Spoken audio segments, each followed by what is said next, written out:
He will tell you what to say. Ukiwa na roho ya usherati, utakuwa na macho ya usherati. Amen. Kitabu cha Hosea, mkanye mama yako maana ya macho yake ya usherati. Ukiwa na roho ya usherati, tuko new life. Ukiwa na roho ya usherati ndani yako mama, utatazama mtu kwa macho ya usherati. Yani ile roho ya usherati ndio inaona mtu. We are all dead bodies except the spirit that lives in you. Si unaona hii nguo inafanya hivi? Uko na hakika hii nguo iko hai? Hii nguo iko hai? Haiko hai. Ni mwili ulio hai ndio inafanya nguo inafanya nini? Inafanya hivi. Basi ni roho iliyo hai ndani yako ndio inafanya macho yako inaona. Maana hata maiti wako na macho lakini hawaoni. Asubuhi nimeongea na mtu akiwa Nairobi. Nikamwambia, mwanangu, ninaomba uwe nyota lakini usiwe nyota wa kawaida. Akaniuliza, nyota aina gani? Nikamwambia, naomba uwe nyota kama jua. Na ukishindwa sana basi iwe nyota ya mwezi. Lakini usiwe hizi nyota zingine ndogo ndogo. Nilisikia mwingine alikuwa anaitwa nyota ndogo. Akaniuliza kwa nini? Nikamwambia kwa sababu umuhimu wako sio nyota. Umuhimu wako ni unang'aa kiwango gani. Amen. Mtu ameelewa kile nasema? Not just being a star. How bright are you? What is the power of your light? Nikamwambia, angalia, wanadamu wote wako na akili ya wanyama, na leo nitawadhibitishia. Wanadamu wote, sote tuko na akili ya wanyama.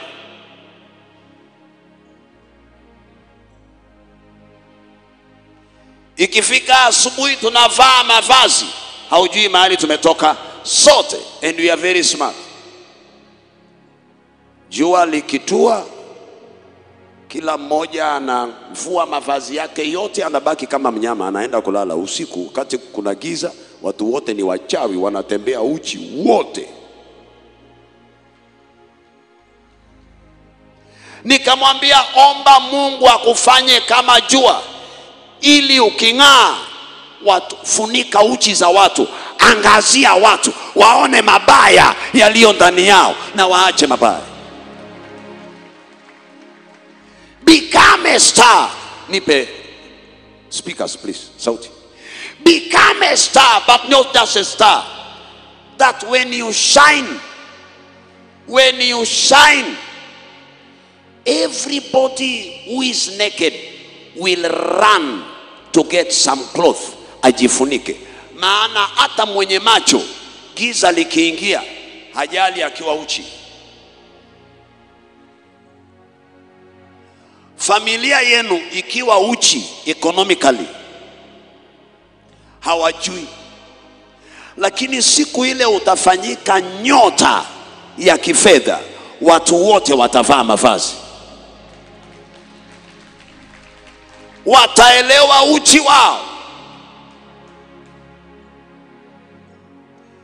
Angalia sana chakula unachokula kiroho. That is what makes you different from others. The spirit is life. Mwili huu ni kitu bure. Imagine tunasoma neno la Mungu lililoandikwa na watu. Hilo neno bado liko hai. Hao watu hata sio mifupa, ni mavumbi. Je, kwenu ukienda kuna nuru, kuna mwangaza? Na kwako kuna mwangaza?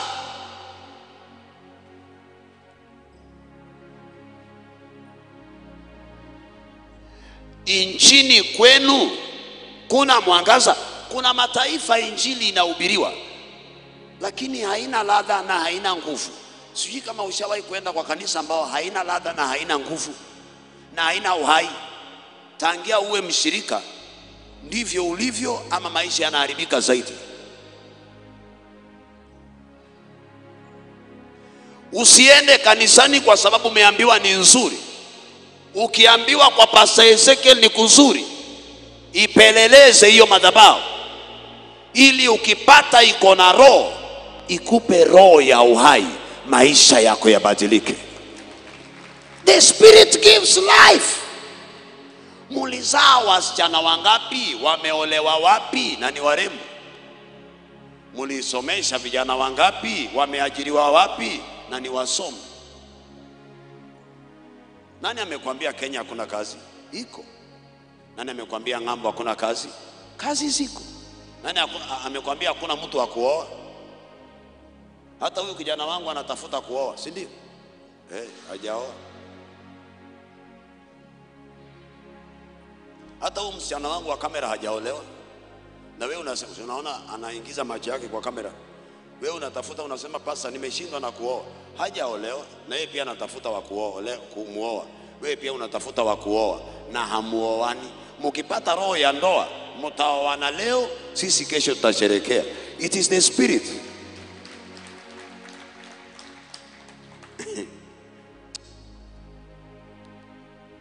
Mami, ukiona msichana wako anavaa nguo tight ndio avutie kwa wanaume, msimamishe, mwambie mwanangu, hautaolewa kwa sababu ya nguo tight.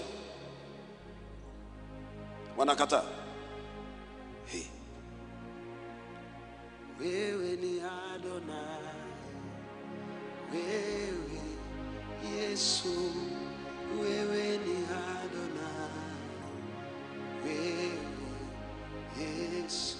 Mama, ni roho ya injili ilinipa haya mavazi. Ni roho ya ukahaba inakupa mavazi yanayokuonyesha uchi wako.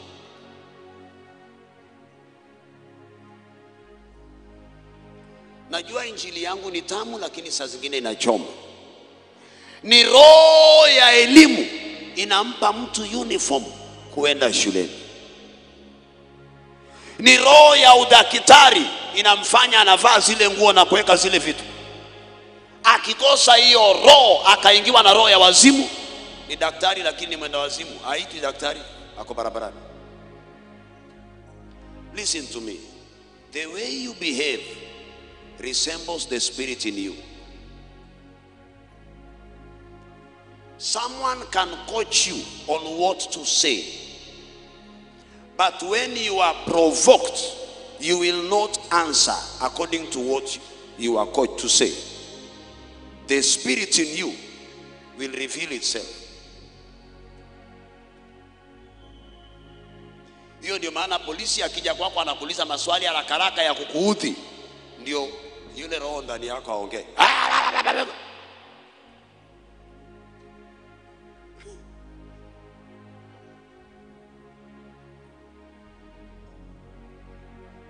Mtu akiketi hivi anakuangalia, unaona mwili wake, unafikiria unamuona.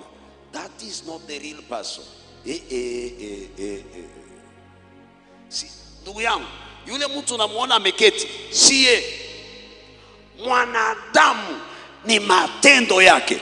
Matendo ya mtu ni tabia ya roho inayoishi ndani yake. The character of the Spirit living in you is what you do.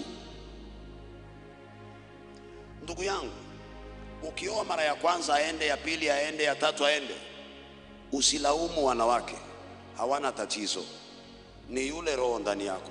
Wakikuona nje wanafikiria uko na roho ya ndoa, wakikaa na wewe uko na roho ya rejection. Kabla hamuja chana nywele ya nje, chaneni nywele ya urembo wa kiroho. Vichwa vya kiroho viko na akili kuliko vichwa vya kimwili. Wengine wetu, mwanangu, wengine wetu, we are beautiful and handsome from outside, and we are too ugly to look at from inside. So whatever you do, you are a total failure, because the spirit in you is the spirit of failure. Samuel.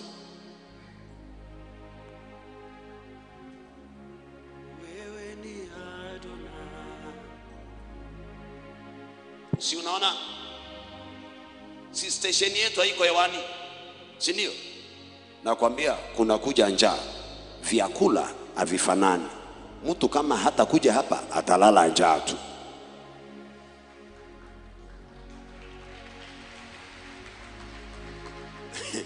Amen. Umesikia kile nakwambia? Ndugu yangu, vyakula vya kiroho, Biblia ni ngapi? Biblia ni kama unga, ni kama nyama. Unatoa nyama buchari, unaleta kwa nyumba. Mwingine pia ameenda kwa hiyo buchari, amepeleka kwa nyumba yake. Mwingine pia vile vile. Lakini utamu wa nyama sio aina ya nyama ulionunua. Upishi na viungo. How comes one person prays for this young lady, anapona? Another person in the name of Jesus prays for another sick person, haponi?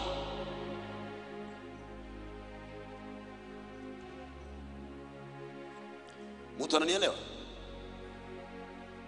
Maana sio wote wanaoniita Bwana Bwana, hiyo unaongezea.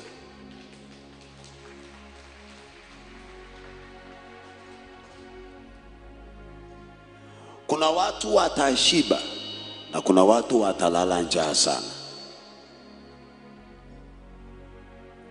Aliyezoea kufuatilia programs hizi kwa TV na anapona kwa TV na anasikiza neno kwa TV na amekombolewa kwa TV, ndoa yake imepona kwa TV, ujue jua likilala tu mapepo na waganga wanaamuka.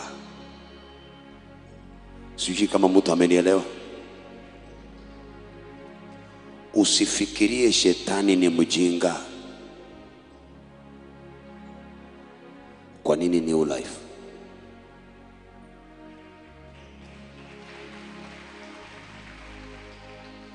The most watched TV station 24/7. The most watched gospel program. Usifikirie shetani ni mjinga. Njaa yaja na kuna wengine watafika hapa na watakula na watashiba.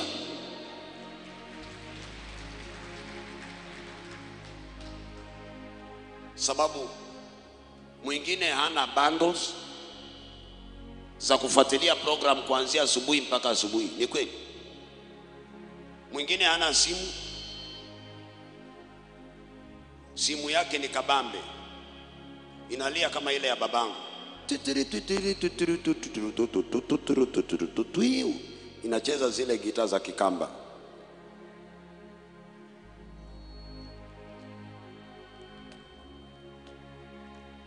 Sasa kile chakula ulichokula kikakupa afya, sufuria imetoboka. Sasa itabidi uende mpaka kitchen.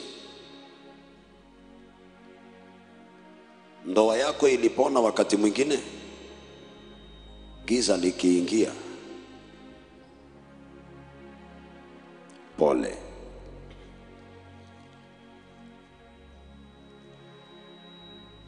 Ukiona watu wanamuita babako mjinga, na huyo ndiye amekulea mpaka akakusomesha, na wewe pia ukasema ni mjinga,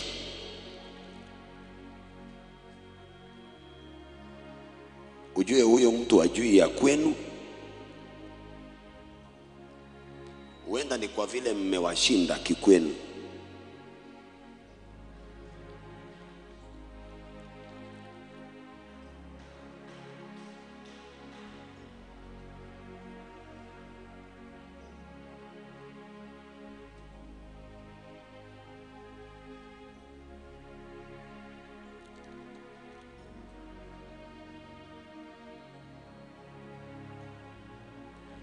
Ili neno na kufundisha ili uelewe.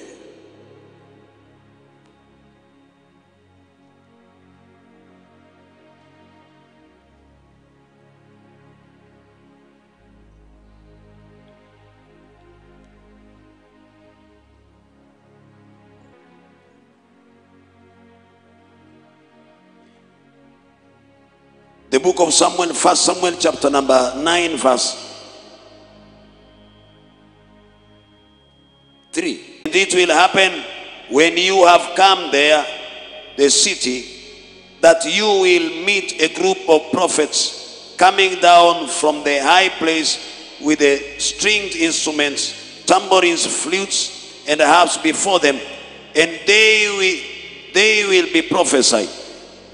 Verse number 6. Prophesy with them and be turned into another man. The spirit gives life. The body counts for nothing.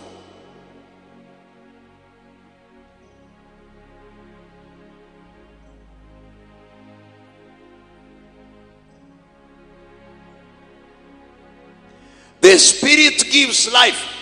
Na utakaponiacha ukienda, utakutana na watu wa kitabiri, na roho wa Bwana atatua juu yako na kukugeuza kuwa mtu mwingine, na utatabiri kama wao.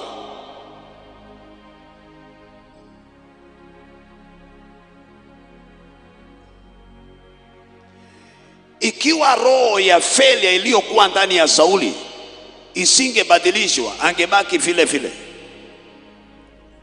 Usimchukie mtu aliyefanikiwa. Muulize jinsi alivyofanikiwa, anaweza akakusaidia, akakuganyia roho ya ufanisi ukafanikiwa.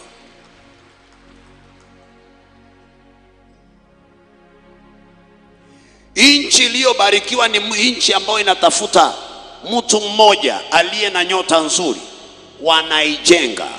Lakini inchi iliyolaaniwa ni inchi ambayo inatafuta mtu mmoja aliyefanikiwa, wanamuua.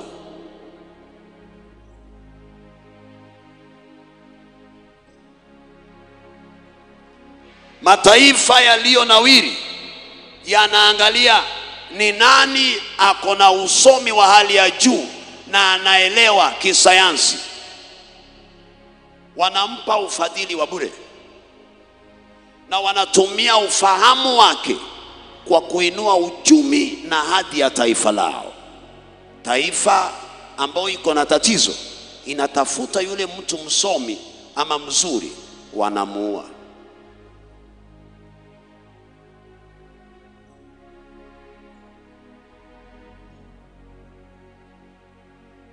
Mfalme wa Babiloni akasema, nitafutieni vijana wazuri ambao wanaweza kuelewa masomo haraka. Muwalishe chakula kizuri, muwafundishe, baada ya muda fulani wapimwe for the development of the nation. Na wengine watatu wakasema, hiyo chakula hatutaki, tupe siku 10 tu alafu tupime. Wakapatikana wako na roho nzuri 10 times. Mfalme hakuwaua, mfalme aliwainua zaidi, akawapa vyeo kwa ajili. Naomba mtu wa Mungu, Mungu akupe roho nzuri, na hiyo roho itunzwe, isaidie kwenu.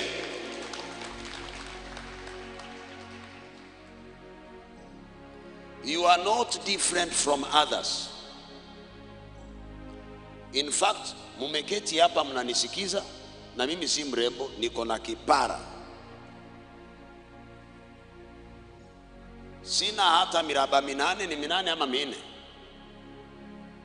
Ninakaa kama kijiti. Hamunisikilizi kwa sababu mimi ni mzuri.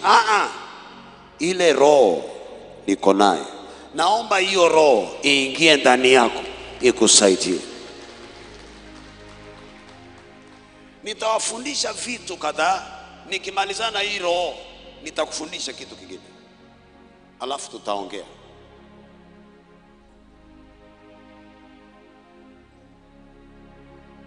Ukienda interview, usiangalie sana nguo uliovaa nje, maana hiyo nguo inaweza kukupa kazi. Lakini ukiwa hauna vazi la kazi ndani, utaachishwa kazi baada ya miezi mingapi? Ukichumbiwa, usiangalie sana sura yako na figa yako ya nje, Maana unaweza kuolewa miezi 5, mwezi wa 6 ukafukuzwa. Ukizaa usiangalie umezaa watoto wengi wangapi, maana unaweza kuzaa empty boxes ambao watatafuta kukata kichwa miaka inayokuja. Ukizaa mtoto, angalia ndani kuna roho gani. Huyo roho ndiye mtoto uliyemzaa.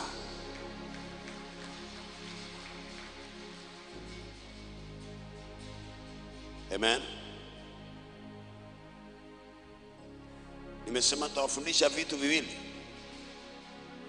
Ninaingia kwa subtopic number 2. Natamani nijenge mtu. Amen. Listen to me.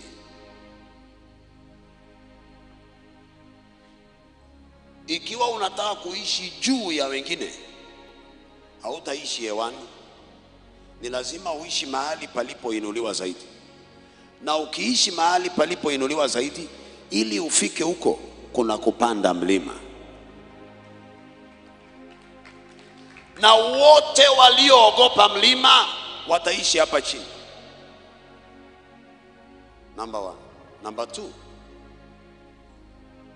mtihani unaofanya inalingana na masomo uliopewa na darasa unaoenda.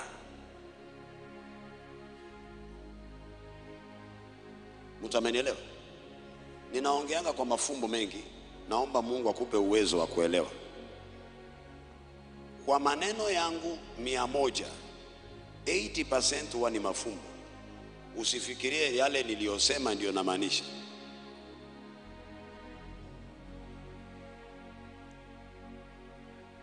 Mtu anayefanya mtihani asifurahie mtihani. Usije ukakalia class 4 na unafanya mtihani wa class 2. Kumbuka, ripoti ikija itakuja results za class 2 exam na iko na jina lako. Utamenielewa? Lakini number 2,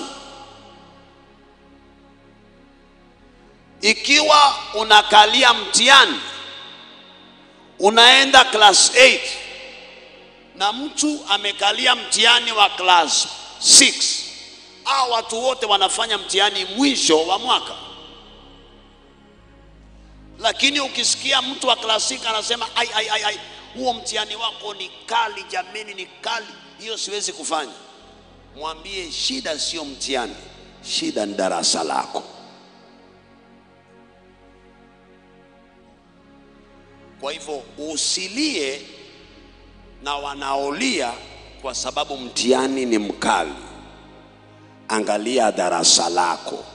Huenda unalia na watu wa class 2 wakilia ukali wa mtihani. Nasaidia mtu. Huyu ndugu anaweza kutamani kununua shamba. Ukimuuliza atakwambia naomba Mungu maishani mwangu anipe 100 by 100 feet. Hey Mungu nitashukuru. Ukimpa Pastor Ezekiel anasema wacha niende nyumbani niende nivue samaki.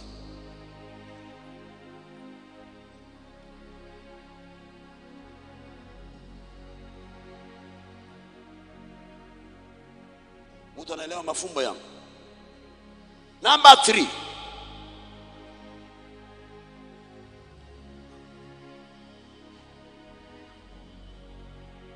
nini baba? Hayo mafumbo ni hapana. Ukifanya mtihani ambao mtu yeyote hajawahi fanya, haujakosea walimu. Unaenda kwa darasa ambao hakuna mtu amewahi kanyaga.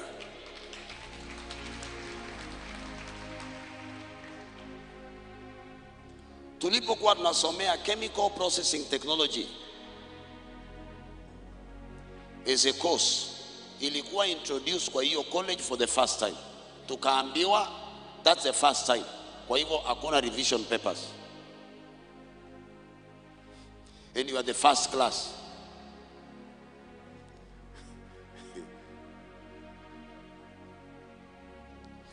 Ikiwa kuna mtu yeyote anafanya mtihani na haelewi, muulize mwalimu, ni wa darasa la ngapi hii mtihani? Na sijawahi kuona mtu anaifanya. Nikimaliza ninaenda kiwango gani? Furahi kama unaenda kiwango hakuna mtu amewahi enda. Kuna nyakati Makerere University was the best university in East and Central Africa. Alafu wakaleta University of Nairobi. Mtu ameelewa mafumbo yangu? Mwanangu, sijawahi kuona pasta maishani mwangu. Unajua sijawahi enda ng'ambo zaidi ya Kongo. Sijawahi kuona maishani mwangu pasta ametoka mjini Kenya hii akaenda msituni akajenga town. Sijawahi ona na macho. Nimeiona for the first time hapa. Ikiwa na hoteli, banking facilities, international school, iko na supermarket, iko na kila kitu, iko na highway yake, iko na restaurant, iko na accommodation, na iko na 6.5 acre piece of land. Ni kanisa. For the first time in my life. Now, ukinipa mtihani ya kufanya niende level nyingine, patiently and peacefully and comfortably I will do the exam.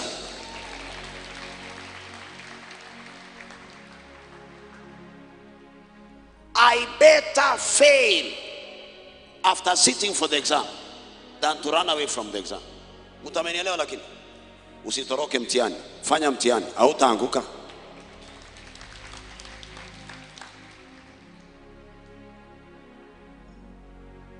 Ninafundisha mtu anasaidika.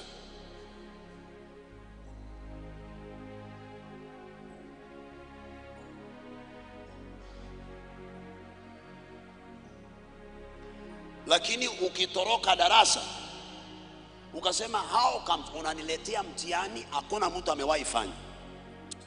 Naomba Mungu akufanye mtu tofauti, ufanye mtihani tofauti.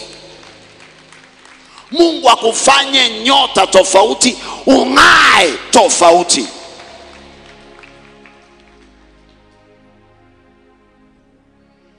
Don't complain ukifanya mtihani wengine hawajawahi fanya.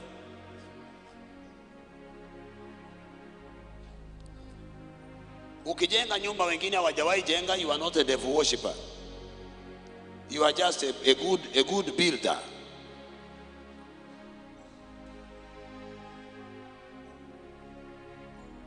Ikiwa ndoa yako imenawiri kuliko wengine, you are not a devil worshipper. Ni umepewa roho nzuri ya kutunza ndoa.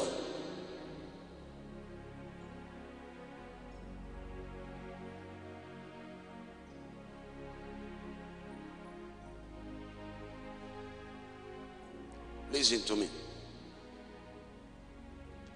Ukienda town fulani na hawana kazi unaotaka kufanya, usitafute kazi yoyote. Tafuta town nyingine upate ile kazi unaotaka. Sawa? Msichana wangu umeolewa? Ukitazama wavulana na macho yako ya kiroho haija kuonyesha kama hapo kuna mvulana wa kukuoa, usiolewe na mtu yeyote. Subiri, utaolewa kwa heshima.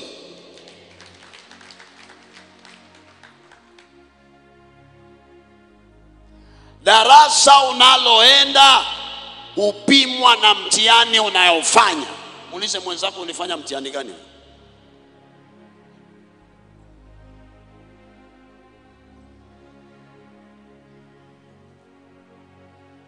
Ndege unayopanda inaonyesha kule unakoenda.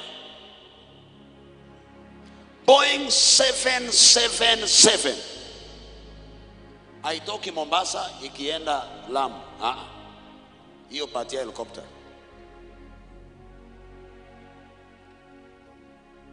Mtu anaelewa kile anafundisha? Hiyo patia nini? Helicopter. Mnaenda wapi? Takaungu. Mnaenda wapi? Ukunda. Unaenda wapi?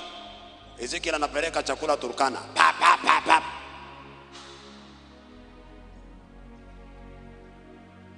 Naomba Mungu akutengeneze kwa ajili ya kazi iliyoko mbele yako. Pain equals to gain. Pain equals to gain. You cannot get what you've not worked for. That is robbery without violence or conmanship.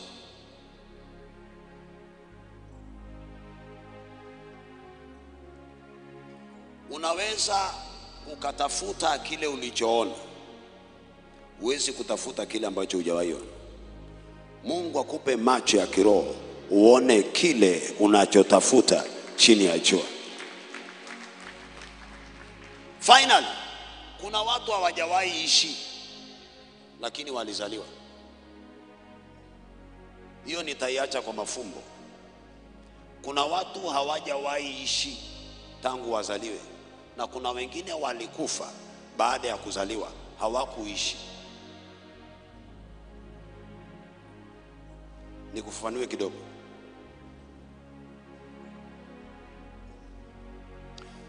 Ndugu yangu, ukizaliwa kwenu, elewa hii injili yangu vile naifundisha.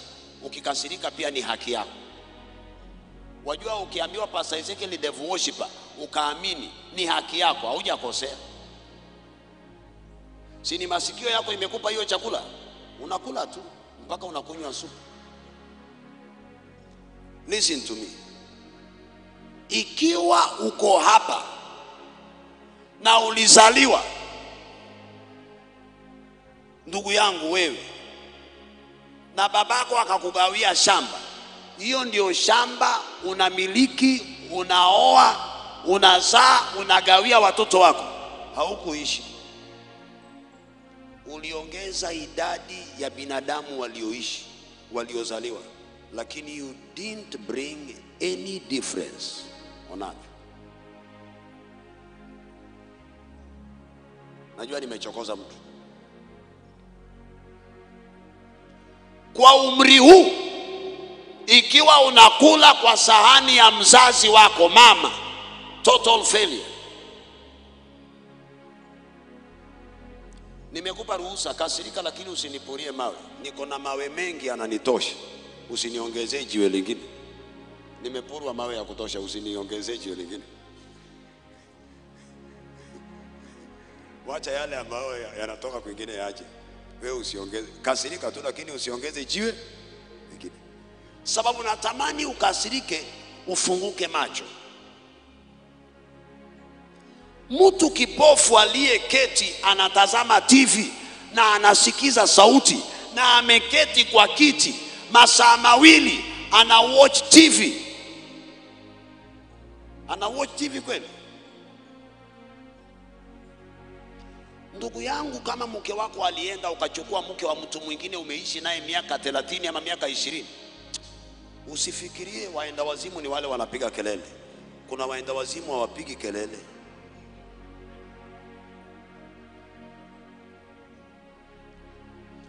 Ukaacha watoto wako na mke wako, ukachukua mke mwingine na watoto wake, unamuita baby. Sio wote wanaoitwa waenda wazimu upiga nini? Kelele.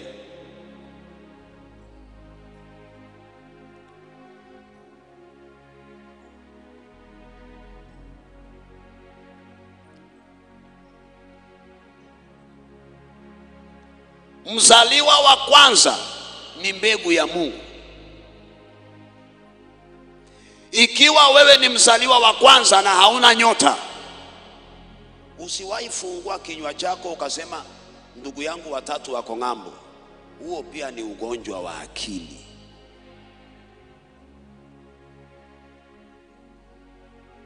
Nimekuambia nitakuhubiria injili ya kweli.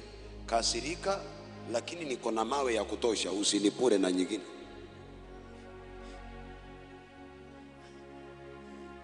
Na kusaidia hata kama unakasirika. Si ni uchungu, lakini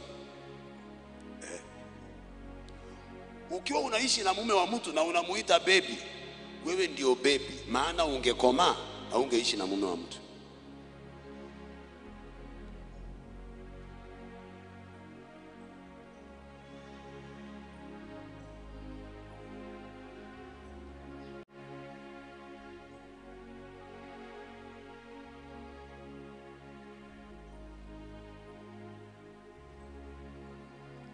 Katika maisha usijiangalie kwa kioo.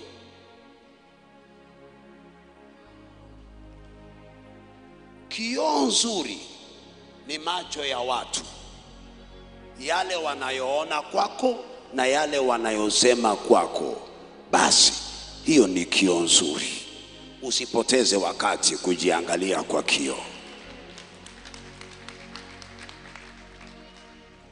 Msichana mwingine alizaliwa, alipokuwa na miaka 12, mamake akamwangalia akasema, wow, nimezaa msichana mrembo. Maana urembo wa msichana huanza kuonekana akiwa teenager.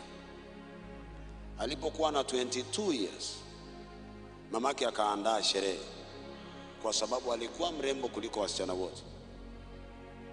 Akasema, njooni tusherekee urembo wa msichana wako. Na mamake akamwambia, kijana yote atakaye kuuliza anataka kuoa, mlete kwangu kwanza, nimchunguze, nimkague. Alipokuwa na 26, mamake akasema ni mrembo zaidi, ndio maana hakuna mwanamume wa kumuuliza maswali. Alipokuwa 32, mamake akasema wavulana wanamuogopa maana ni mrembo zaidi, mrembo mpaka anatisha. Alipokuwa 47, mamake akamuuliza, hakuna mtu umemwona? Hakuna mtu amekuuliza swali? Alipokuwa 52, sura yake ilianza kuwa mbaya kama ya mamake. Akamwambia, mama, uliniambia mimi ni mrembo. Wote waliokuja kwa sherehe ya urembo wangu wameolewa. Mimi urembo wangu uko wapi? Usipoteze wakati kwa kioo. Wacha watu wakuone. Kile watakachofanya, hivyo ndivyo ulivyo.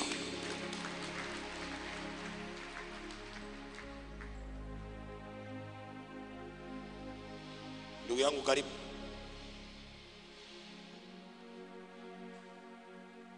Mami, unatoka wapi?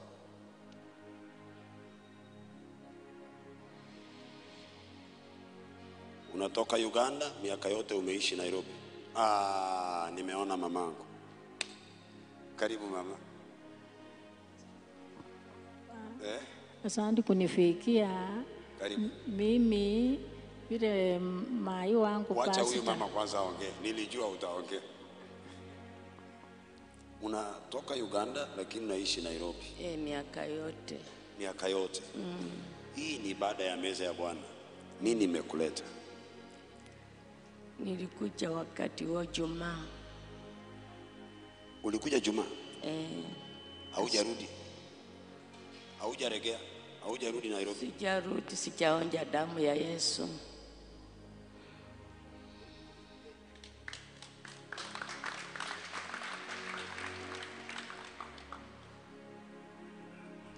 Ulikuwa unasubiri damu ya Yesu? Nilikuwa nasubiri damu ya Yesu. Na watoto pia nikikunwa pengine wakuwe vizuri. Naomba utoe echoes na msinifanyie vituko. Niliwaambia sauti iwe clear, nisiongee tena. Mandugu zangu na watoto sasa waolewi, wachukua hata mchukua aolewe naye amewacha nyumba juzi. Okay. Bwana Yesu asifiwe. Mimi ninawauliza swali.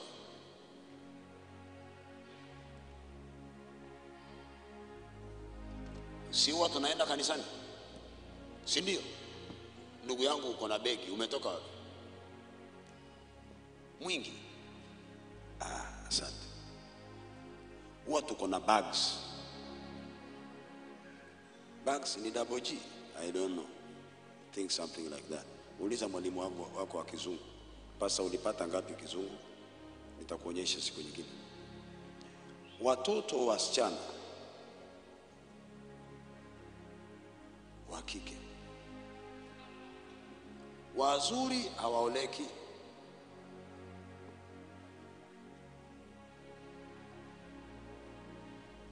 na wameokoka.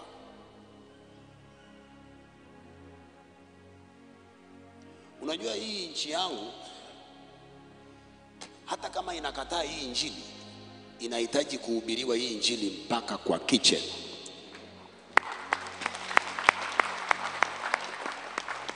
Ikiwa wewe ni bishop na washirika hawaoleki na hawaoi, kwa nini wasiende kwa waganga? Unajua hiyo ndio maana watu waliacha kanisa wanaenda kwa waganga kisiri.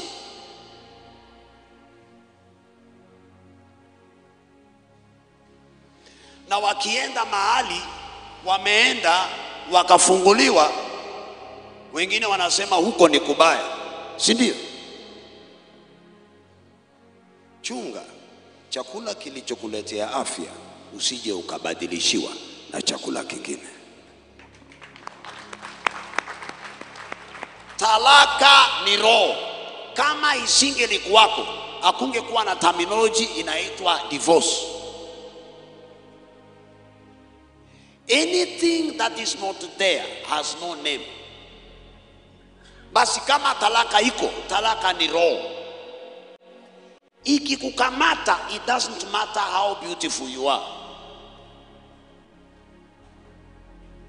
Kuna mtu ameolewa mara 3, mara 4. Ushawahi olewa mara 3, mara 4? Niko na swali nakuuliza. Oh, ninyi ni watakatifu.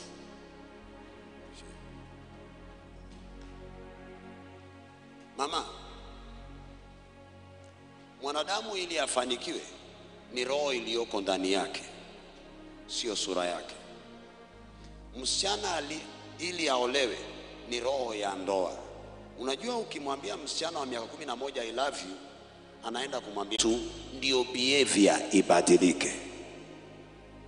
Na mtu kama hana roho ya ndoa, hana behavior ya ndoa.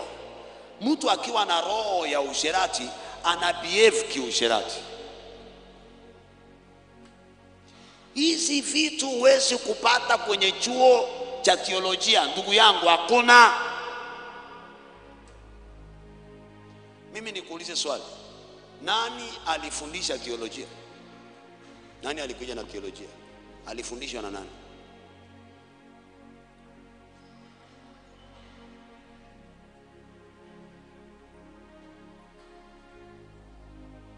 (16 BC) kulikuwa na bulb, kulikuwa na taa bulb. 16 BC hakuna. Aliyeleta taa alifanya makosa.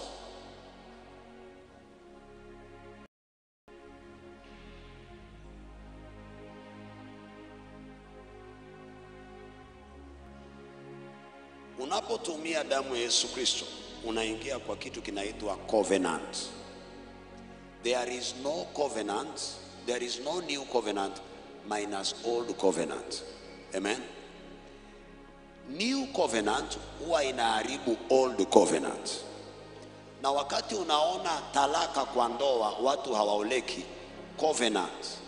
covenant agano husababisha kiapo ufanya kazi kwa mtu anayejua na asiyejua.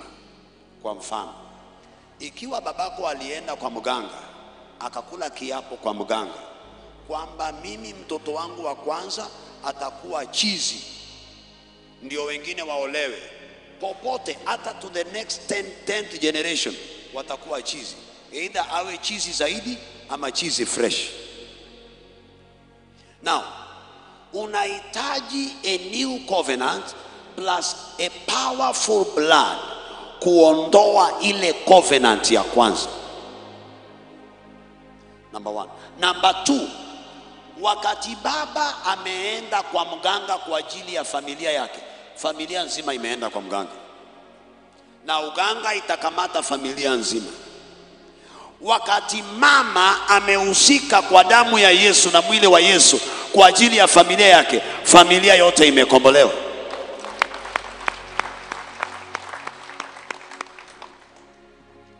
Watafunguliwa tu mama. Amen. Wako wapi? Wako hapa, wote wako Nairobi hapa. Nilizaa hapa. Wangapi? Nilizaa 3, ikakufa moja, wamebaki 2. Na wanaishi hivyo. Akiishi na Bwana anatoroka na mwacha hapo. Mwingine anaishi anaolewa Kirinyaka. Bwana alitoroka ako Simamani. Ndugu zangu nao ni hivyo. Kuna walikuwa tulizaliwa 12. Wasichana 6 na vijana wa 6. Sasa ndugu zangu nao waoi. Wanalala kwa nyumba, wanaangalia nje hata usiku vile nasikia. Kwa maana siendi huko. Hawaoi? Waoi. Daktari gani ako na hiyo shindano atuambie inadungwa wapi mtu aoe?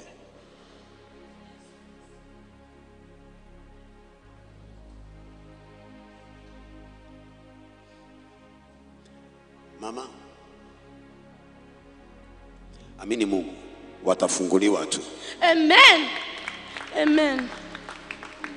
Nani alikuwa hapa Jumapili? Ulifikiria nini ulipoona watu walioachana kwa miaka 36 wanarudiana?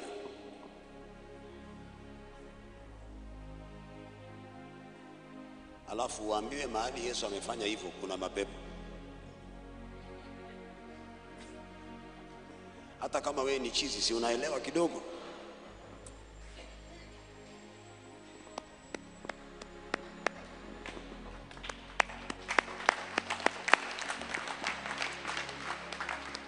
Nimewaambia watu wa Mungu,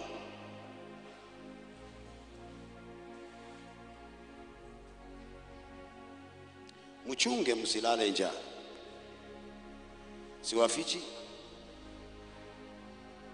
sababu mulizoea kupakuliwa chakula hadi nyumbani na sahani za nyumbani zimepasuliwa.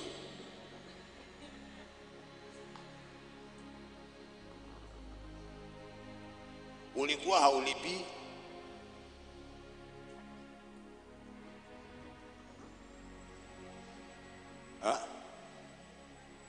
mtakulia wapi?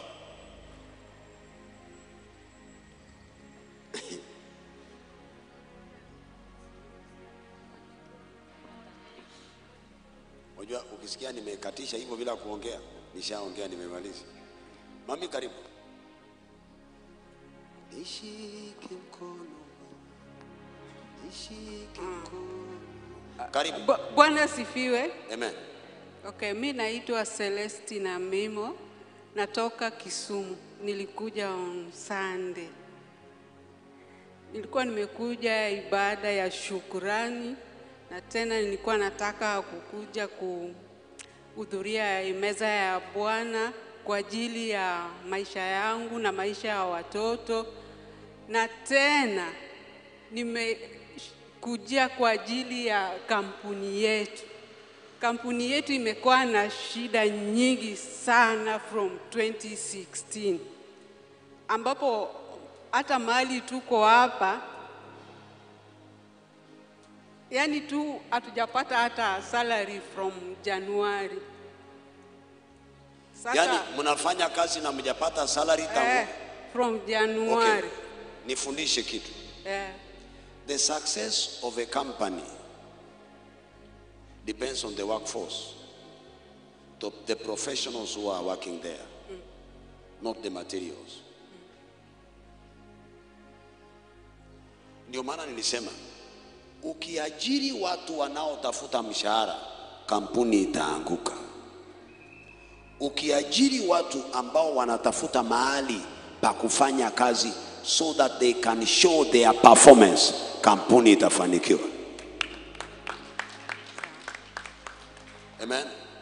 Nimewaambia mimi na kuanga na job opportunities, lakini sipendi kupeana kazi kwa mtu anayetafuta pesa. Mwingine aliniambia, pasa naomba unipe hiyo contract, mtumishi wa Mungu, watoto wangu hawana school fees. Nikamwambia sikupi. nipe watoto wako niwasomeshe. Sababu ukinifanyia kazi ili usomeshe watoto, utanifanyia kazi mbovu. Unajua hii injili ninayohubiri, nakwambia nitahubiri injili hata mkikosa kuja. Wakati wa corona si nilikuwa nahubiria miti na matawi, nitahubiria miti na matawi hata msipokuja. Sikufichi. Hata muambiwe msiende kwa Ezekiel, nitahubiria huu ukuta. Sababu mchawi haamushwi na mtu, na aliyeitwa hategemei mtu. Atahubiri hata kama ni kifaranga kiko hapa, atahubiri tu.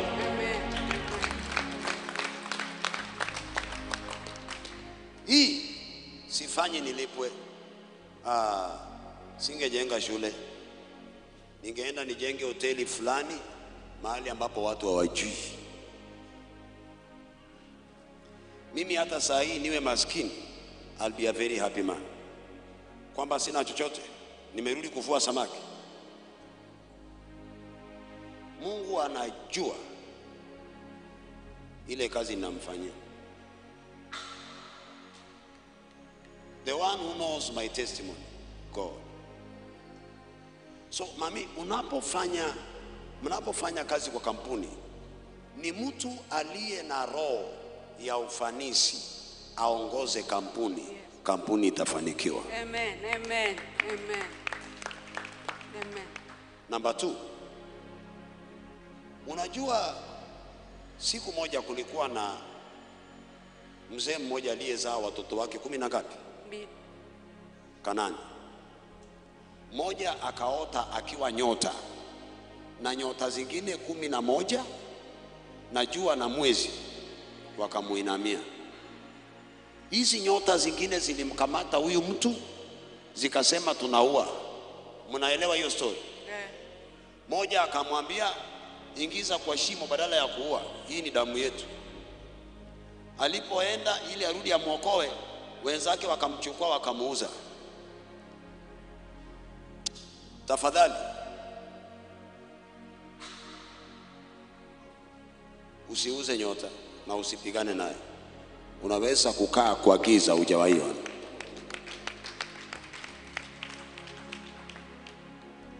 Hawakujua kwa nini Yusufu alizaliwa. Kuna watu hawakuzaliwa kuongeza idadi ya watoto. Tingisha mtu muulize umekuja kwa nini, umezaliwa kwa nini. Muulize wewe ni box, kuna nini ndani. Muulize hata akasirika, muulize box mwenzangu. Ezekiel naye ni box mwingine, anauliza wewe una nini ndani.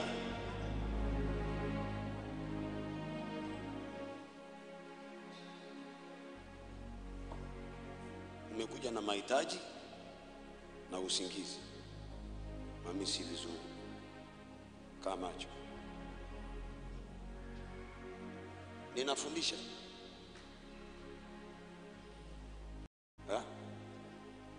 Njaa. Uko na swali? Uliza. Ndugu yangu, kwa muda huu ambao unakuja huko, kuna watu watalala njaa. Heri njaa ya mwili kuliko njaa ya kiroho. Ukikosa chakula cha kiroho unakufa, lakini chakula cha kiroho kitasababisha ufanikiwe hata kimapato, utafanikiwa. Uliza swali, nimalizana na yule. My name is Masden. Nilijichoma mimi mwenyewe. Jichoma. Ulijichoma? Venye niko. Ulijichoma na nini? Na mafuta taa. Kwa nini? Juu ya wazazi. Walifanya nini? Kugombana kitu wawili na nikajichoma. Wanagombana wao? Ukakasirika ukajichoma? Alafu? And then I've been struggling through the years. Sijawahi pata kazi, nimemaliza shule, nikipata mtu wa kunisomesha shule siwezi tulia, napotea. You know, my life nikishikana mtu, nimetoka all the way from Meru na other transport nimeomba ya kuja, sijui how will I go back. Nikipata mtu wa kunisomesha naenda na pia, siwezi, like I have ADHD, attention deficit and hyperactivity disorder. So nikipata mtu kunisomesha najiharibia mimi mwenyewe. In essence, sipati kazi, na hata nikipata kazi, I cannot manage my own money. Okay, my son. Yes. We are all containers. The spirit in you is who you are. If you have the spirit of failure from day one, okay, mbuzi uzaa mbuzi, njiwa uzaa njiwa. Wakati ulijichoma, daktari alitibu mwili, lakini ile roho iliyotaka kukuua hawakutibu. Because hata tangu nijichome, nilijichoma, lakini niko na suicide mingi sana hadi saa hii siwezi hesabu. Suicidal thoughts. Suicidal thoughts. Now, I'm coming to that. I'm coming to that. That is what we call spiritual life. The person in him wants to kill the body. The spirit in him wants to commit suicide. The spirit of suicide commands someone to commit suicide. The spirit of divorce commands someone to divorce his wife or his husband. The spirit of poverty will misuse your money or will control your mind on how to spend your money. Mtu amenielewa? We are containers.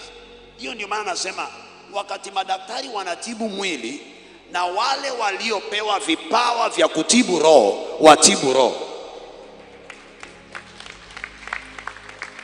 Amen. Amen. Now, walitibu mwili, hawakuondoa ile roho ya kujiua. Number 2, mimi niwaulize swali. Kenya hii magorofa yanaanguka kaunti gani?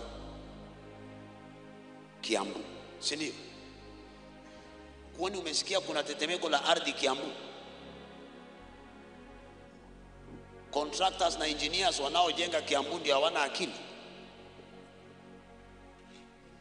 Watu wa Mungu, hata kama Ezekiel afai, pokeeni neno lake, litawafungua akili. Amen. Amen. Mchukie lakini usichukie lile neno nakupa. Hakuna mahali Kenya hii magorofa yanaanguka kama Kiambu, na hakuna the richest county kama Kiambu. Wisdom is knocking.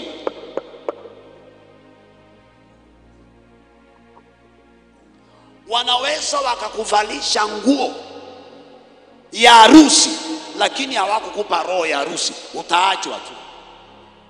Wanaweza wakakuponya mwili, hawakuponya roho, utajiua. Kuna madhabahu yameamuka, lakini hayo madhabahu yakae yakijua yatatwangwa mpaka yaishi. Mwanangu, what you need is not school fees, because even if you are given school fees, you can't study, you can't stay in school. That's true. What you need is not clothes for the body. Sababu hata ukipewa huo hiyo nguo bado unawaza kujiua. Unahitaji spiritual deliverance.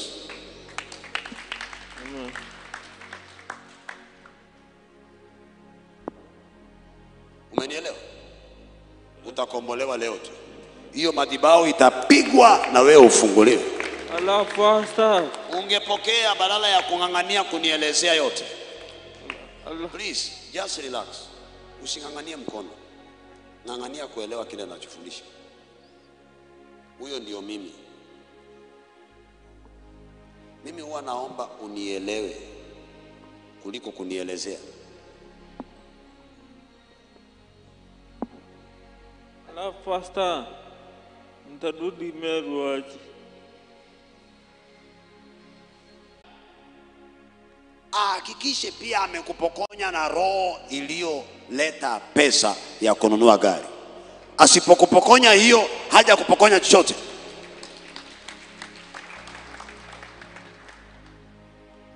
Kwa hivyo mwanangu, fanya bidii upate ile roho ya ufanisi kuliko kurudi Meru. Amen. Kurudi Meru is not the problem. Si hata kuna watu hapa wanaweza kumsaidia na pesa na karudi Meru. The point is, umerudi na nini? Imagine madaktari walikuokoa, walifanya vizuri, lakini you still have suicidal thoughts. You think about killing yourself. Babako na mamako wako pamoja? Wako pamoja, lakini babangu anauza ba. Anauza? Ba. Bangi? Ba. Pub. Pub? Yes. Mama? Baba. Na mama? Anaishi kwa nyumba. Anaishi kwa nyumba? Ninakuuliza swali.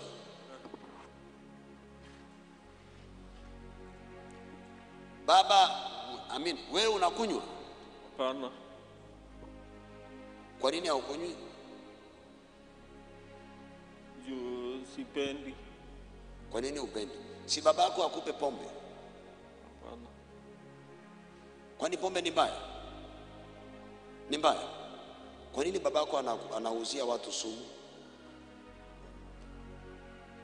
Imagine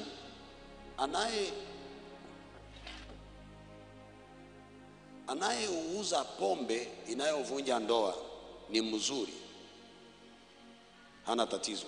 Anayehubiri injili inayookoa ni mbaya.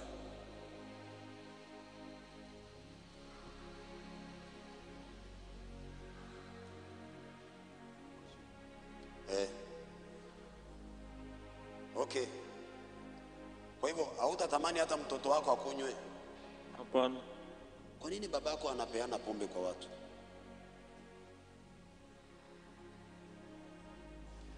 Usikubali kukata masikio ya watu ukiuza, na wewe pia ukubali masikio yako yakatwe yauzwe.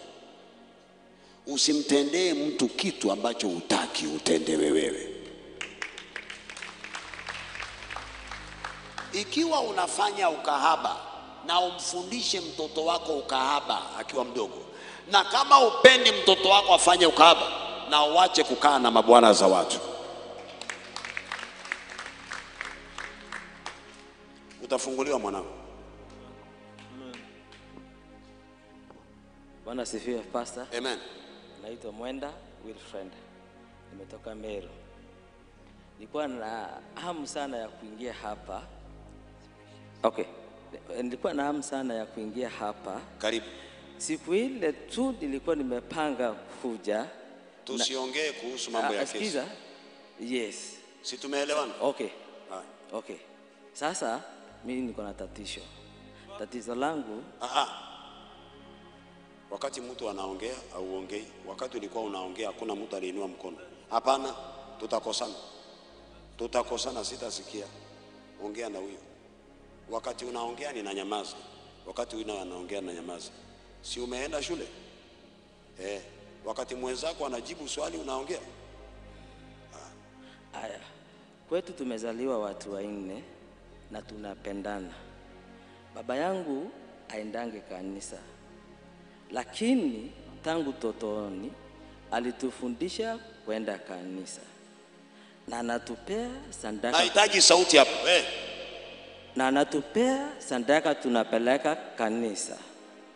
Ikafika kiwango tukaombewa wokovu. Basi twende upande wa biashara. Mama, kaa macho. Bwanako ako wapi? Hakuna? Sina bwana, niko na tuendelee.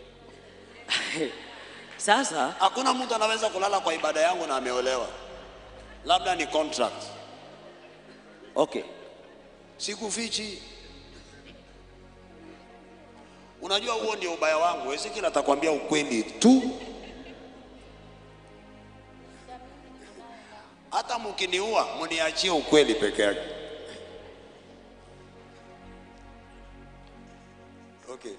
Okay.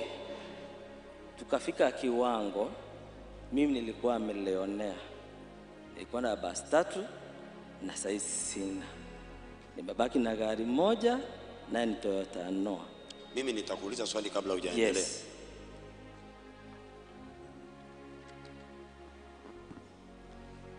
Three buses. Yes. And Yeah. And what? Noah. Na Noah ngapi? 1 Noah. Hai. Sasa uko na ngapi? Noah peke yake. Uko na hii Noah peke yake? Peke yake. Hao watu wameenda. Siku ile corona ilikuja. Siku? Corona ilikuja. Everything zilienda namna hiyo. Okay.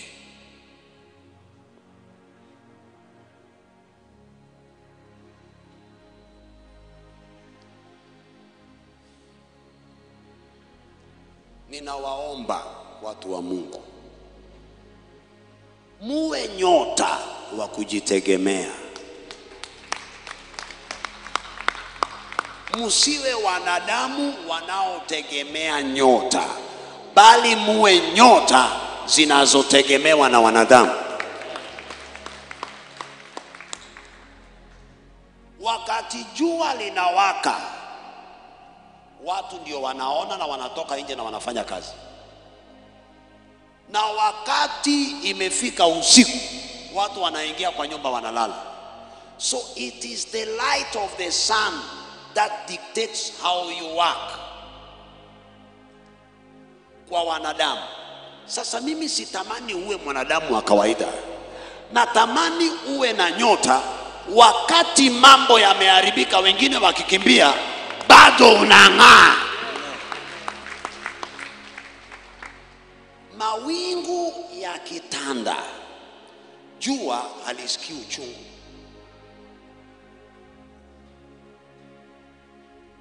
Unajua nyinyi mukikaa nyumbani huko mukakosa kuja, huduma yangu haijaharibika. Ni nyinyi mliokuwa mnapata faida hapa ndio mnakosa faida, mnaumia. Mukipona kansa sio mimi. Mukifanikiwa tasa kadhaa sio mimi. Si ni wewe ndio umefanikiwa ama ni mimi? So usifikirie msipokuja huduma yangu imeisha. Sikia, uwezi zima jua. Hata utengeneze vacuum ukasema hakuna jua hapa, linawaka, ni hapo ulipo ndio hakuna jua, lakini itawaka. Sasa hii ngoja nikwambie ukweli. Yesu tuko hapa. Wengine wenu wako hapa. Sijasema muangaliane. Huwa mko watatu. Yesu tuko hapa, tuko hapa kwa ajili yako, tuko hapa kwa ajili. Sasa tuko na 4,800 viewers YouTube na tuko na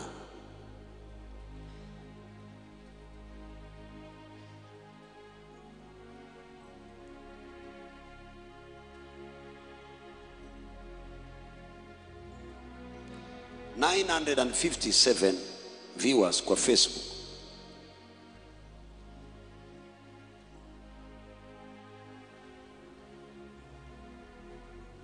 Wale waliokuwa wanategemea televisheni wanateseka.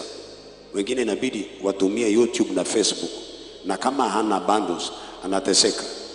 Mtu mwenye hekima anaweza akatumia wifi, akanunua smart TV, akaconnect YouTube moja kwa moja kwa televisheni yake, ataona programs live. Lakini here is the problem. It is the same gospel, the same power, same velocity, lakini kuna mwingine ambaye corona imemzuia.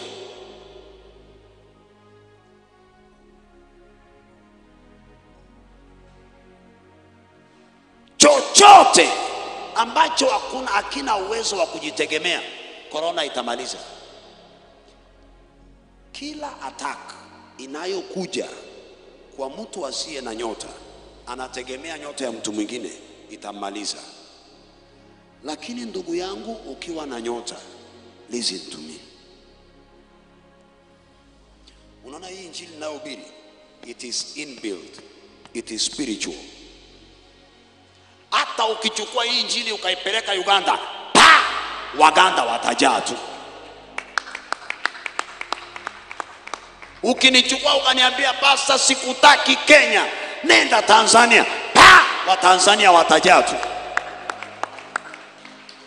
Maana nyota hata ukipeleka baharini, bahari itang'aa tu. Hiyo ndio njia natamani muishi. Sitamani utegemee jua lingine.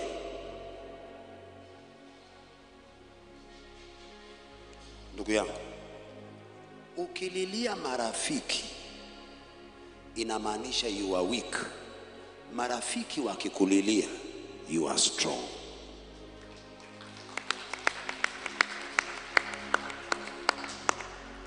Ndugu yako akikufa na ukasema wametumaliza, wametumaliza, tutalala njaa, yeye ndiye alikuwa nyota, wewe ulikuwa giza.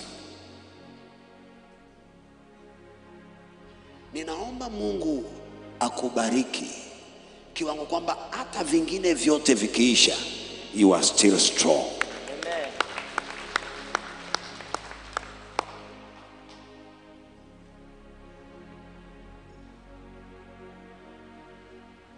Ndugu yangu, corona iliua what was weak. Sababu corona ilikuja ikapiga Kenya for 1 year, hata ulimwengu for 1 year. Then tukaanza kujifunza kuimanage, si ndio? Mimi wakati wa corona, wakati makanisa yote yalifunga, wakati huo ndio nilianza kuhubiri vizuri. Nyota nzuri ung'aa wakati wa giza.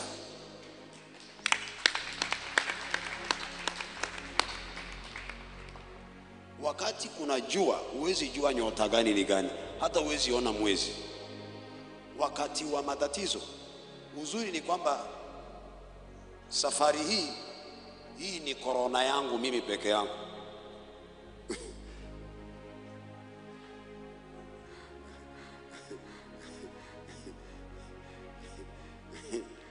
Mtu yote akienda kutajwa na hii corona, sijui Ezekiel, sijui kabisa, shindwe hiyo pepo.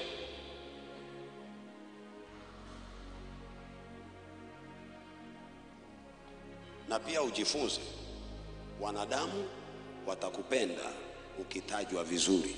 Wakati wako wa majaribu hautawaona. Lakini usiwalaumu. Jua liking'aa watu wote wako nje, likifunikwa na mawingu watu wako ndani. Si mvua inanyesha mchana, si watu wanaingia kwa nyumba? Hawatoroki jua, wanatoroka mvua. Jua litapambana na mvua mpaka mvua ishe. Mvua ikishaisha tena watu wako nje, jua hiyo linawaka.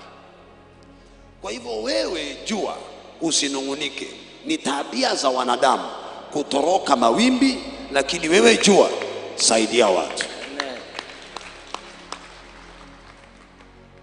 So ndugu yangu, Yes. ni lazima mizizi yako iwe kwenye madhabahu itakayokusaidia. Kweli kabisa pastor. Sikufichi. Sababu kuna watu wameenda ng'ambo, hawana kazi nzuri, lakini wanalipwa in dollars. Uchumi wa ng'ambo imeshinda uchumi wa huku. Wakija huku wamekuja na dollars, na unafikiria ako na pesa. Ukimpa miaka 2 aishi na hizo dola hapa, hakuna kitu anafanya. Naongea ukweli. Mtu kufail in life, it doesn't matter where you live. Natamani nikurudishie nyota yako ufanikiwe. Amen. Ongea. Na kuomba tu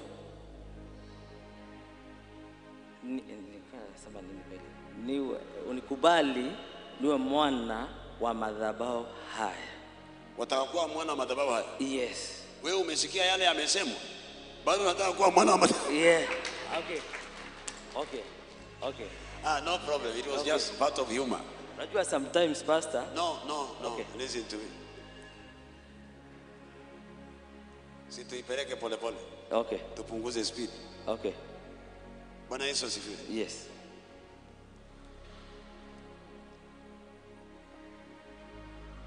Unajua babangu wako pale. Yule mzee ameketi pale fast. Huo ni babangu. Mamangu ni huyo namba 2. Mamangu mkubwa ni huyo namba 3. Bwanake ndiye anamfuata babangu. Ukiniambia babangu ni mbaya, utaniambia kama uko na uwezo wa kunizaa.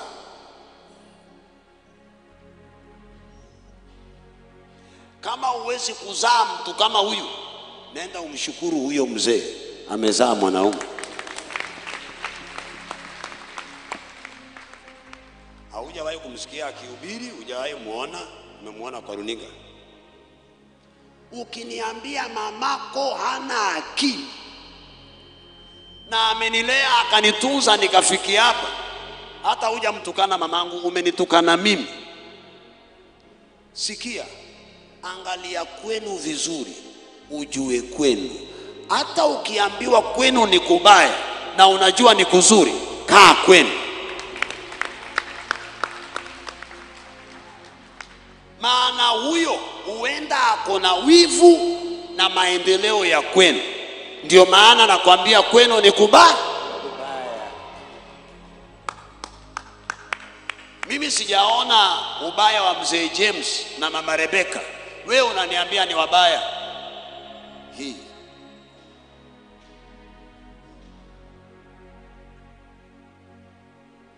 wewe ukiniambia mama Rebecca ni muuaji na tangia anizae, nimeona tu tukiishi hivi, si unandanganya? Listen to me, mtu wa Mungu popote ulipo.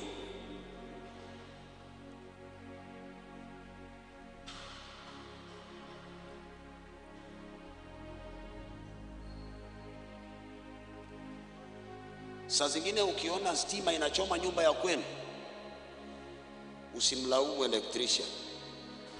Huenda ni jirani ndiye amekuja akang'oa waya akaunganisha vibaya, anataka kwenu kuchomeke. Uwe na akili.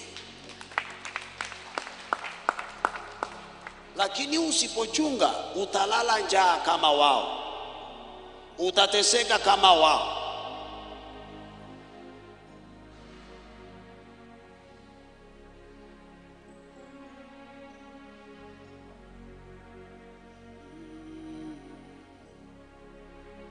Karibu. Nimekupa ruhusa. Tuende upande wa ndoa. My first wife died of breast cancer. Breast cancer? Yes. Then? By that time, kuna nyuki zilikuja. Siku ile alikuwa anaenda na sasa zikakampu kwa nyumba. Zikakampu kwa nyumba. Sahi? Zinakuja, zinarudi. Listen to me. Na pia zinaenda kwa nikiwa Majaoni kule, kuna nyuki waliingia kwa chaji. Tulipambana nazo siku ngapi? Nikiingia hapa, nikijenga hapa, ule mti uko pale mbele karibu na hoteli, ilikuwa na nyuki hivi. Baba, ukiona mtu anaendesha gari, usifikirie ni kwa bidii yake amenunua gari. Watu wanaishi usiku, wanaamka mchana. Watu wanaishi kiroho, alafu unawaona katika mwili. Roho inaweza kutembea kwa mbuzi, kwa nyuki, kwa panya, akakutesa vile anavyotaka. This calls for wisdom. Wisdom. Baba, teolojia sio nguvu za Mungu.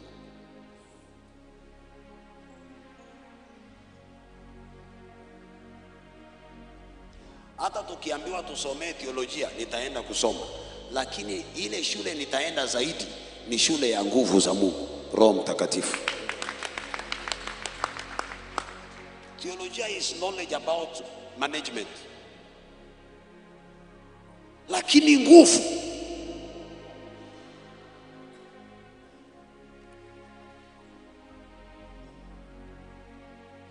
if I don't have power, na ukaniambia nyuki wameingia kwako, hata nipige kelele in the name of Jesus, wataniuma.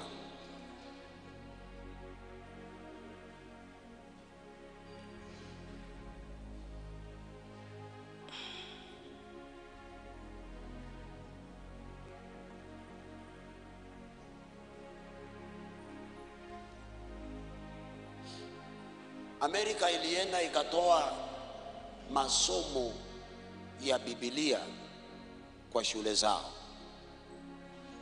Saa hii shule za Amerika zinakuwa raided na risasi. Vijana wako na vipuli, wamesonga nywele.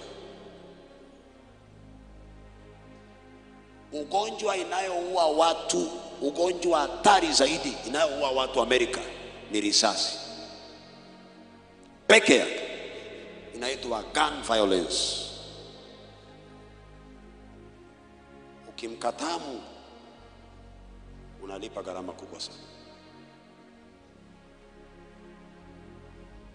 Now, hiyo inatolewa na nguvu za Mungu, haitolewi na kanisa la New Life, haitolewi na Bishop Dr. Ezekiel. Majina makubwa sio nguvu nyingi. Wenye nguvu huwa wapendi titles.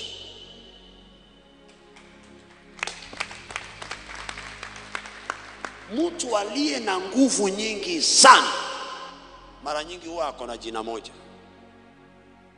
Ndio maana hutawahi kusikia mtu anaitwa Dr. Reverend Apostle Nelson Mandela. Anaitwa Nelson Mandela.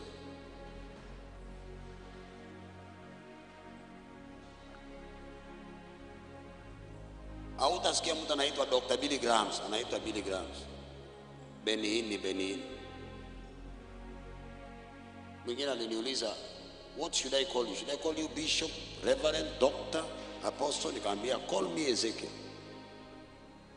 Hiyo ndio maana Yesu haitwi Prophet Jesus of Nazareth, anaitwa Jesus of Nazareth. The higher you go, the lesser the titles. Big names inamaanisha you are looking for title. A title minus power.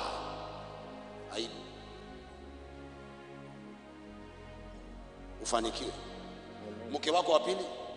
Mke wa pili tukapatana, toa mahari, lakini ikafika pahali akikosea nikimkerebisha anawaka moto. Ako wapi? Saizi tuko na 2 weeks aliondoka, na ile ilisababisha aondoke. Asubuhi nilirauka, kuna katoto tumezaa na yeye, katoto kanaimbanga wimbo wako sana. Hivi vitoto ni vyako vyote? Yes.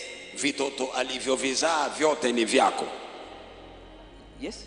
Vitoto vyote alivyovizaa ni vyako? Yes. Haya, mko na watoto wangapi? Okay, ule wa kwanza nilikuwa na watoto wawili. Huyu just one.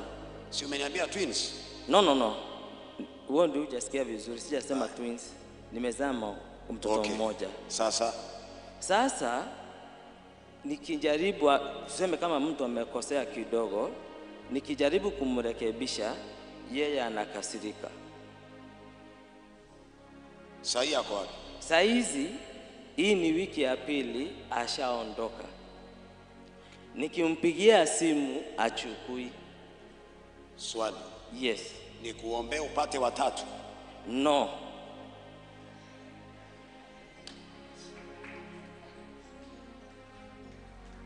Unatakaje?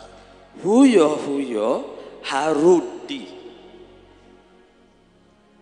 Kile kilichomtoa kitamtoa. Nafurahia vile umejishika. Maana kilichomtoa mke wa kwanza kilikuja kwa njia ya kifo. Kilichomtoa mke wa pili njia ya vita, kutoelewana.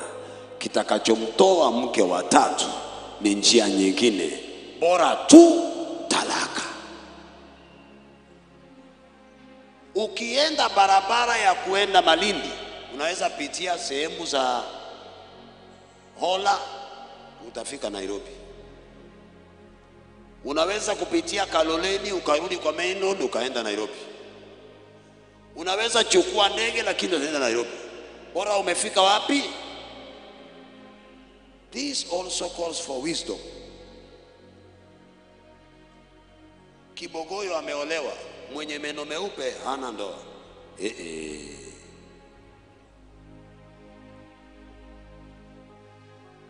Kama nywele ni ndoa, walio na nywele ndefu wangekuwa wameolewa wote. Nashangaa wasichana mkibadilisha rangi ya ngozi, wazungu wote wangekuwa wameolewa. So ndugu yangu, ni hivi. Yes. Ung'oe roho ya talaka, mke wako atatulia. Amen. Uvunje madhabahu ya umasikini, nyota ya mali yako itarudi tu. Amen. You are the same person, the same knowledge, but different ability to live a successful life. Huyu ndugu anisikii. Unajua ni kwa nini anisikii? Ameketi hapo anafanya timing, hiyo microphone iende kwake. So haelewi mafundisho. Na shida zake ni hizi zako. Hakuna tofauti hata ngapi. Hebu mpe microphone. Mpe microphone. Bwana asifiwe. Amen. Naitwa Francis Owor. Karibu. Nashukuru kwa sababu ya kunimulika. Kwa sababu ya kunimulika. Sababu hauna ndoa kama yeye. Maana nimechoka. Na nini? Mimi ni box. Container tu, hakuna kitu.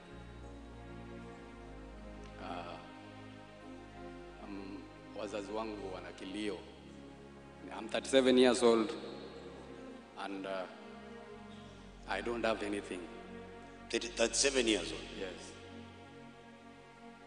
In fact, I'm even homeless right now. In fact, you're what? I'm homeless. Homeless? Yeah. Did you go to school? I went to school, but I'm a dropout. I've dropped out 3 times in the university. In your university? The problem was not school fees. The problem is not school fees. It was about what? You. Nikienda shule, nikiwa shuleni, kuna wakati ukifika na hisi ni kama sitaki kusoma. One course is... So my son, imagine babako na mamako walipokuzaa, walikuchukua, baby, chiki, ja.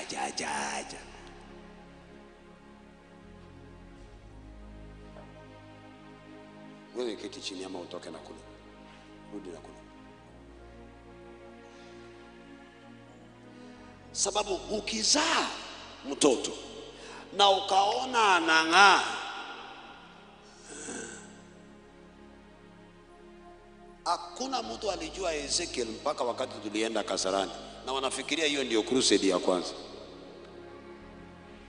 Hawajui crusade ya Jakaranda ilikuwa na watu wengi kuliko Kasarani. Uking'aa tu,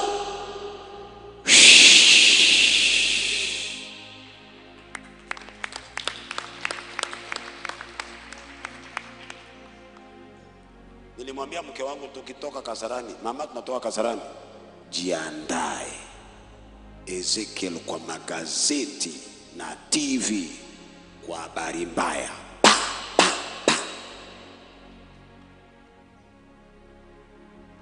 Do you know where you are coming from and where you are heading to? Muulize mke wangu nilimwambia lini.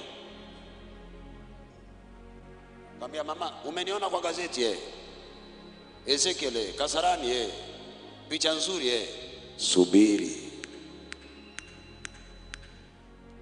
The same level.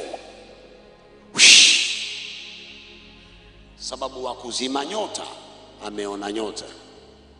Lakini kuna nyota zingine hata uzipeleke Misri zitakuwa mfalme. Achana nazo.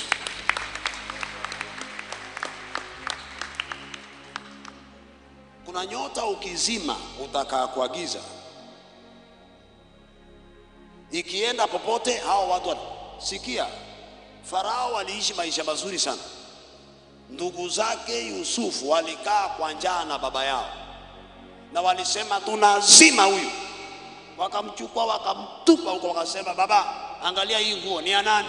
Mtoto wangu ameraruliwa na simba.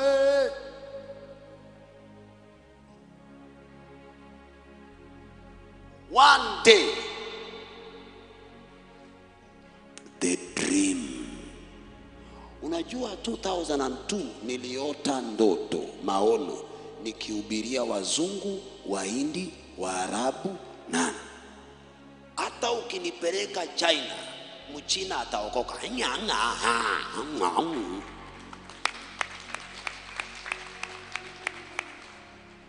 Ndugu yangu, jirani yako akipata dhahabu usimuue.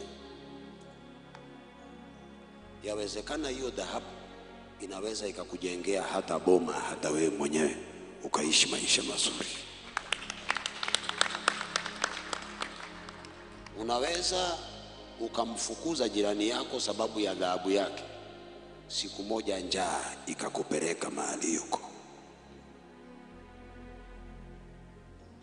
Ukiona taa kali sana, usiambie watu wa Kenya Power huyo mtu anaharibu stima. Kama analipia muache. Sababu unaweza kuizima ukaliwa wewe. Now my son, listen to me. Mimi naongea kwa mafumbo. Mimi sijui kuongea straight. Wakati ulianza kung'aa university, wazazi wako wangepata hekima, wangeenda madhabahuni to preserve your star. Kilichofanyika, umepokonywa nyota, iko na mtu mwingine, wameacha mkebe. Financially zero, academically zero, marriage zero, business zero. You are just a good young body, handsome body. Hata huyu wako hivyo hivyo. Hata huyu wako nyuma yako. Huyu ni zero kukuliko wewe. Na wazazi wao walipowazaa walifurahi. Na walifurahi sana. Hata huyu babangu amezeeka na ako zero. Hiyo ndio huwa nasema watu waliozaliwa na hawakuishi. Na nikitumia lugha nzuri ambayo ingekusaidia, utafikiria ni lugha mbaya. Si lugha mbaya. Mtu aliyezaliwa na hakufanikiwa ni sawa na mtu kuzaa uvimbe. Umezaa tumor. Watu ambao hawakuishi, yeyote anayezaliwa popote pale alipo. Yusufu anasema nimeona nyota 10 na ngapi? Na jua na nini? Mwezi. Zikinifanyia nini? Na Ezekiel anahubiri kuhusu watu kuwa nyota na unasema ni mbaya. Babake Yusufu anamwambia Nani amekuambia mimi na babako na ndugu zako tutakuja kukuinamia? Wao walielewa zile nyota ni wanadamu. Na maandiko yanasema Yakobo alikuwa na wanaume 10 na ngapi? Mpaka leo hii 12 tribes of Israel, they are stars. Muulize mwenzako, wewe ni nini? Mwambie hata kama unakasirika, wewe ni nyota kwenu ama ni mbao? Alafu nina imani wachawi wangu wamekiri walinitendea unyama nikiwa mdogo. Maana that one cannot help you. Juzi nilikuwa kwenye kikao na watu wengine, wakaanza kuongea, Pastor Ezekiel, Pastor Ezekiel, jinsi inavyofanyika si nzuri. Nikamwambia funga mdomo. Talk sense. If you don't talk sense, don't talk the opposite of sense. Usiconcentrate jinsi ambavyo wachawi wako na maadui zako wako na nguvu. Ungeniambia ninaamini leo kwenye madhabahu haya nitafunguliwa, ningeweka tick. If you believe you are dead, even if you are alive, you are dead. As a man believeth, so he is. Nataka nyota yangu utaipokea. Unajua mimi nakwambia,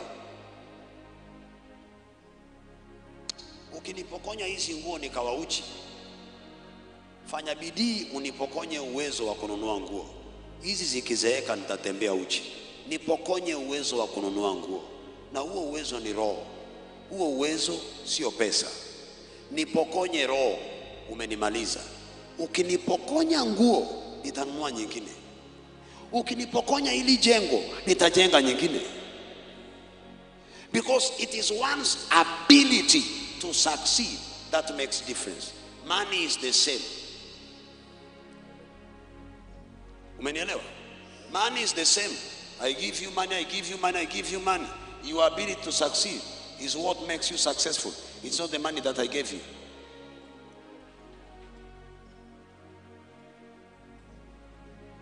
How you spend money is more important than the money you are given.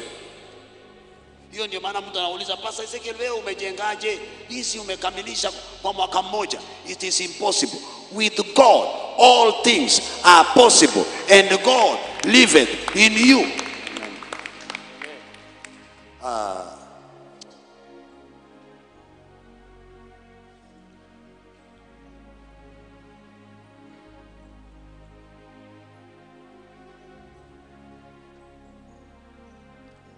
Don't concentrate on the negative, how others fail. Be the first one to succeed. Amen. Be the first one to defeat the enemy. Amen. Be the first one to be called a winner. Amen. Uchunge meno yote meupe, sio meupe ndani. Wachekao na wewe hawamaanishi, sio wote wanamaanisha, wanacheka. Don't trust yourself, trust God. Amen. Thank you, sir. Thank you. Mpe your microphone. Bwana Yesu asifiwe. Amen. Pastor, kwanza ningependa kuokoka. Inua mikono miwili juu. Sema, Bwana Yesu. Bwana Yesu, Naja mbele zako. naja mbele zako. Piga magoti hapo, piga magoti hapo tu. Sema, Bwana Yesu. Bwana Yesu, Naja mbele zako. naja mbele zako. Nisamee dhambi Nisamee dhambi na makosa. na makosa. Futa jina langu Futa jina langu kwa kitabu cha hukumu. kwa kitabu cha hukumu. Uliandike Uniandike kwa kitabu cha uzima. kwa kitabu cha uzima. Kuanzia leo Kuanzia leo nimeokoka. nimeokoka. Bwana Yesu, wote waliokoka wamefanyika wana wako na haki ya kupokea nyota ya Baba. Mwana huyu ameokoka na apokee roho yako leo hii, roho ya wokovu, roho ya ufanisi, roho ya ushindi. In Jesus name, I pray and bless you. Amen. Unaweza keti. Kaa. Tuongee sasa. Sasa pastor, mimi ninatoka Nairobi. Nakuuliza, uliacha madawa ya kulevya lini? Sijatumia kwa miezi 3 hivi. Miezi mitatu? Yeah. Uliacha uhalifu lini? Uhalifu limeacha hiyo miezi 3 hapo vile. Hiyo miezi mitatu. Ndio. Endelea sasa. Sasa mimi natoka Nairobi. Na nimekuja na babangu. Ako wapi? Ametoka Kakamega, ndio huyu. Mimi nakaa Nairobi lakini babangu anakaa Kakamega. Sasa tangu nikiwa class